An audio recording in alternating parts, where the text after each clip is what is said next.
On her desk lay an open book, its pages filled with the cryptic, yet strangely comforting wisdom of Zhuangzi. "The true man," she read, "moves like the water, not striving against the current, but flowing with it." This was Wu Wei, the principle of effortless action, of non-doing that isn't idleness, but perfect alignment. It was stop trying. Not as a surrender to apathy, but as a profound invitation to a deeper, more effective way of being. Many people, Alara knew, mistook it for laziness, a convenient excuse for inaction, but Zhuangzi wasn't advocating for. Sitting idly by, he was whispering about a kind of intelligent, natural flow, a state where one's efforts become so aligned with the inherent rhythm of things that they appear effortless.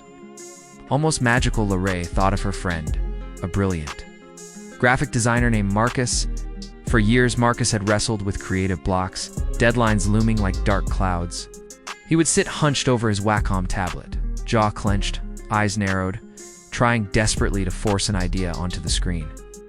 He'd stare at blank pages, willing inspiration to strike, pushing his mind until it felt like a squeezed sponge. Work often felt stiff, forced, lacking the vibrant spark that had first drawn him to design. It's like trying to grab smoke, he'd once lamented. He was trying so hard, so consciously, that he was stifling the very spontaneity creativity required.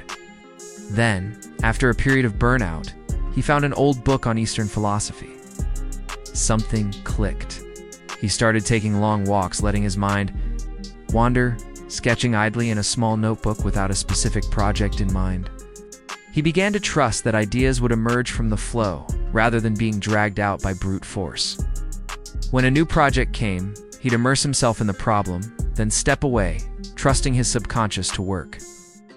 And slowly, subtly, his work transformed, became more fluid, more innovative, as if his designs were simply unfolding rather than being manufactured. He was still putting in the hours, still dedicated, but the frantic trying had diminished, replaced by a quiet, confident allowance. This wasn't laziness, it was a deeper engagement, a more harmonious dance with the creative process. It was like a skilled sculptor who doesn't force the stone, but rather allows the form to emerge from it, guiding the chisel with an intuitive understanding of the material. The effort is there, but it's an effortless effort, born of alignment. Then, there was the case of her former boss, Eleanor. Eleanor was a force of nature, a meticulous manager who believed success came from relentless control. She worked 18-hour days, constantly checking, correcting, and pushing.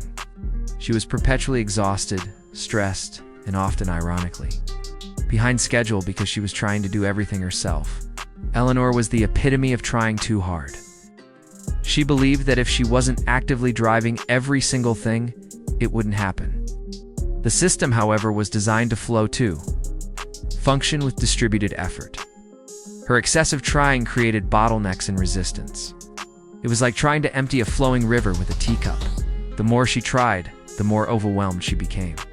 After a health scare, she was forced to step back. She reluctantly began to delegate, to trust her team, to let go of her need for absolute control. To her astonishment, projects started moving more smoothly. The team became more engaged and innovative, and she found herself with more energy than she'd had in years. She wasn't doing less, she was doing differently. She learned to observe the natural currents of her team's strengths and the project's needs, and to gently guide rather than rigidly dictate. Her non-doing was not idleness, but a higher level of doing, a strategic, intuitive engagement that allowed the collective effort to flow unhindered. This was Wu Wei in action, a wisdom that recognizes the intelligence of the system and allows it to self-organize, rather than trying to overpower it. Ilara remembered seeing a documentary about a legendary jazz musician, a saxophonist known for his almost ethereal solos, spoke about his practice routine, which was rigorous, endless hours of scales and improvisation. But when he performed, he said he wasn't trying to play. He wasn't thinking about the notes, or the scales, or the theory. He was simply listening to the music, letting it flow through him, becoming one with the melody and the rhythm. The music wasn't something he was doing, it was something that was happening through him. The effort was immense in the practice. But the performance itself was an act of letting go, of effortless execution, a state of profound alignment. It was the epitome of Wu Wei in artistic expression. If he had tried to force each note, each improvisation, his music would have been sterile, mechanical.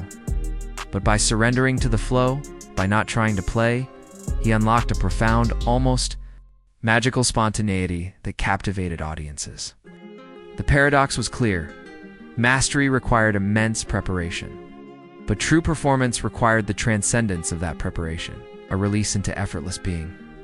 Wu Wei is often misunderstood because modern society heavily rewards visible effort, constant activity, and quantifiable results. We are taught that hard work is the only path to success, and that effort must always be strenuous, visible, and often exhausting. The idea of stopping trying can sound like heresy, a recipe for failure. But Wu Wei isn't about giving up. It's about giving in to the natural rhythm of things. It's about recognizing when our trying becomes counterproductive.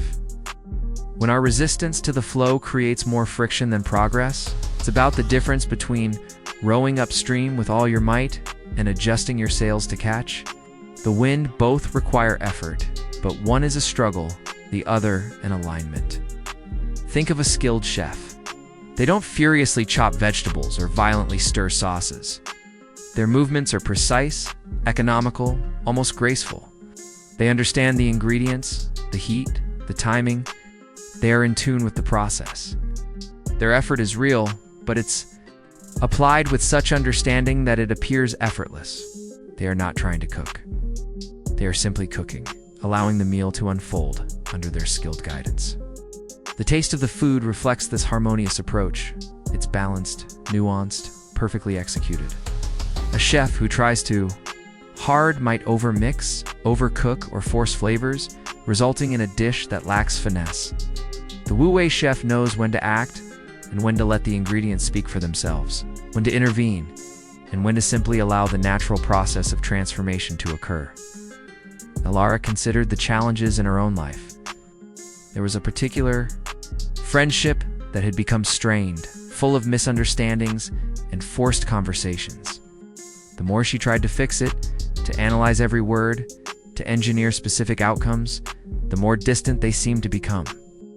It felt like trying to grasp water. The harder she squeezed, the more it slipped away. She realized her conscious trying was actually creating tension, adding pressure that stifled authentic connection. She decided to step back, not in abandonment, but in a conscious act of non-interference. She stopped overthinking every interaction, stopped demanding explanations, and simply allowed for space. She continued to be open, present, and kind, but she let go of the need to control the outcome. Slowly, surprisingly, the friendship began to breathe again. Conversations became more natural. Moments of shared laughter returned without effort. It wasn't about her fixing anything. It was about her stopping the forceful trying that had been the very source of the strain. This was Wu Wei in personal relationships, recognizing that genuine connection often blossoms not from forced effort, but from presence, trust, and the willingness to let things unfold organically. It's about letting go of the internal struggle to manipulate or control, and instead, trusting in the inherent intelligence of the relationship itself. The core of Wu Wei is not about passivity, but about an active, profound awareness. It requires a deep understanding of the situation, a nuanced intuition, and the wisdom to know when to act and when to refrain. It's about seeing the natural currents and aligning oneself with them, rather than fighting against them. It's the difference between a tree stubbornly resisting the wind until it breaks, and a willow bending gracefully, allowing the gale to pass, only to spring back upright. The tree isn't lazy, it is wise. As the last rays of sunlight faded from her study, Ilara closed the book. Stop trying. This resonated in her mind, not as a command to cease all effort, but as an invitation to a more intelligent, more joyful way of engaging with the world. It was about finding the effortless effort, the perfect balance between intention and surrender. It was about trusting the flow, even when the destination was unseen. And in that trust, she realized lay a profound power, a kind of quiet victory. That wasn't about overcoming, but about harmonizing. It was the secret of the river, of the wind, of the skilled craftsman, and of the heart that understands that true success isn't forced, but allowed to unfold. Ilara's thoughts drifted to athletes. She remembered watching a professional tennis player, renowned not just for strength, but for their incredible feel for the ball. Their ability to play shots with seemingly no effort. This wasn't weakness. It was supreme mastery, ours upon. Hours of practice, thousands of serves, volleys, and returns had cultivated a deep, almost unconscious understanding of the game. In the heat of a match, they didn't try to hit the ball. They simply reacted, their body and mind flowing as one with the rhythm of the rally. Any attempt to force a shot, to overthink a stroke, would result in an error. The greatest moments of brilliance came when they were in a state of wu wei, a profound, effortless action born of disciplined preparation meeting intuitive presence. The effort was immense in the training, yet the execution was pure. Unburdened by conscious striving, she thought of a martial artist, a master of Tai Chi. Their movements were slow, deliberate, flowing, almost like a dance. There was no visible strain, no overt exertion. Yet Ilara knew the underlying power was immense. It was the power of yielding, of redirecting force, of moving with the opponent's energy rather than against it. A student trying to be strong might tense up, resist, and ultimately be overwhelmed. But the master, embodying Wu Wei, would flow, bend, and adapt, allowing the opponent's own momentum to become their undoing. This wasn't about being weak or passive. It was about a profound, subtle strength that came from perfect alignment with the moment. Ilara recognized the principles of Wu Wei. There were times when she would wrestle with a complex research question, poring over texts, forcing connections, trying to logically deduce an answer. Often, she'd hit a wall. Her mind would feel jammed, like a machine grinding to a halt. But then, if she stepped away, took a break, allowed her mind to wander, a walk, a shower, listening to music, the solution would often appear, seemingly out of nowhere. It wasn't that she had stopped thinking. She had stopped trying to think, allowing her subconscious to work in a less linear, more holistic way. The aha moment was a manifestation of Wu Wei, an effortless emergence of insight after the conscious effort had been released. The answer unfolded rather than being dragged out by brute force. This also held true in teaching, Ilara realized. A good teacher doesn't just lecture or demand memorization. They create an environment where learning can happen naturally. They guide, facilitate, and inspire rather than force-feed information. They observe the unique currents of each student's understanding and adapt their approach, allowing knowledge to sink in at its own pace. But a teacher who embodies Wu Wei allows the learning process to unfold. The effort is in setting the conditions, in listening, in responding with nuance, rather than in rigidly adhering to a pre-planned script, Wu Wei.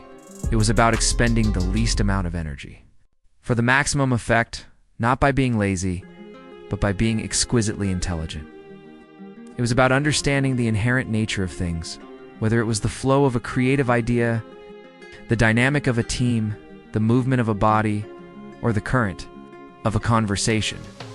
It was about responding to reality as it was, rather than trying to bend it to one's rigid will. The moment we stop fighting, she thought, is often the moment we begin to truly move forward, not by abandoning our goals, but by finding a smoother, more natural path to them. This wasn't an easy concept for a world obsessed with metrics, with visible output, with the constant need to justify one's existence through overt exertion. But Ilara knew its truth resonated deeply. It was the quiet power of the unseen, the subtle force that guided a seed to sprout through concrete, or a river to carve canyons over millennia.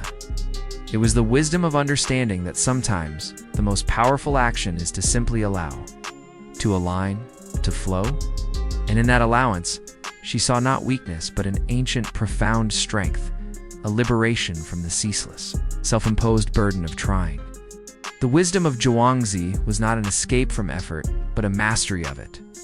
they touched the very fabric of society and governance.